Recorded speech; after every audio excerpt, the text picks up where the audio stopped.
All right, today we're taking a quick look at this ozone generator. We're going to take it out of the box, see what we get, and then we're going to run some tests with it. This should be a great unit for getting rid of the smells in our house. We've got a few projects to run this on, actually. We've got a bathroom that kind of always smells like pee.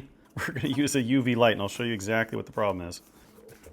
So the great thing about this unit is it can cover up to 4,000 square feet, which is quite a bit. It's going to be usable for really any residential purpose that you might need sterilization or disinfecting for.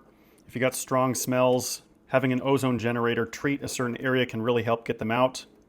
What's nice about this one is it has a timer, so you can set a specific length of time for whatever project you're trying to run. It's a good idea to research how long to run it for the specific space and sterilization or deodorization that you're looking to do. It's pretty lightweight, but it's got a good build quality. I'm not really seeing anything out of place on it. Kind of looks like a toaster. So a quick word of warning, you only want to use this in unoccupied spaces. This is not going to be healthy to be around while it's running, and after you run it, you want to make sure you ventilate the space properly. So now let's go have a look at the bathroom space we're going to use this on. So here's the bathroom space we're going to be using it in. We've got kids coming in and out of here all day long, and inevitably pee kind of gets all over the place, and it's very hard to clean. There's always kind of a lingering smell. We've tried this Clorox stuff, and while it helps clean the surfaces, it doesn't quite get the smell out. So we're going to be testing this in here to see how effective it is against bathroom odors. Now with the light off, I'm kind of scared to see what this shows us. Here's our UV light. Here's our UV. You can see on the floor there's some interesting patterns. Take a look at the back of the toilet there. See? Yeah, so that's lovely. And the reason why we have smells in here. So per the instructions I found, we're going to set this up and we're going to let it run for just an hour. After that, we're going to give it an hour of ventilation time. We're going to be running the bathroom vent in here for an hour to make sure that it's safe before anyone else comes in here. Because remember, you cannot use this with people in the space it's running. Hey, come here really quick. Just come in here for a second and just tell me what it smells like. It smells like pee. Yep. Yep.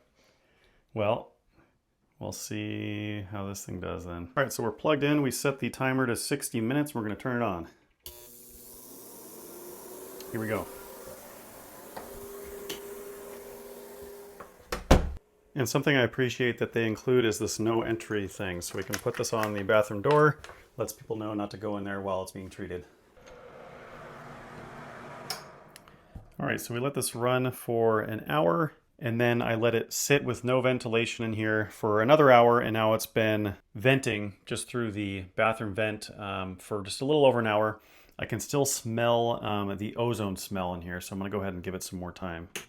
All right, so now we are the day after we ran the ozone treatment in here. It definitely killed any bad smells in here, especially over by the toilet. We used to be able to smell pee no matter what we did over here. We definitely had to give it a little bit of extra time to air out in here. The machine is very powerful, and we ran it for an hour in here, and even up to a couple hours after, you could still get kind of the lingering ozone smell. It's not like overpowering. It's kind of like a more mild chlorine scent, but it soon dissipated. We don't really smell it in here anymore, and now it just feels a lot more fresh in this space. So definitely works really great in the bathroom. If you're going to use this exact unit in the bathroom, first try it at maybe like 10 or 15 minutes. It works really well. I don't think it needs to run for a whole hour in a bathroom.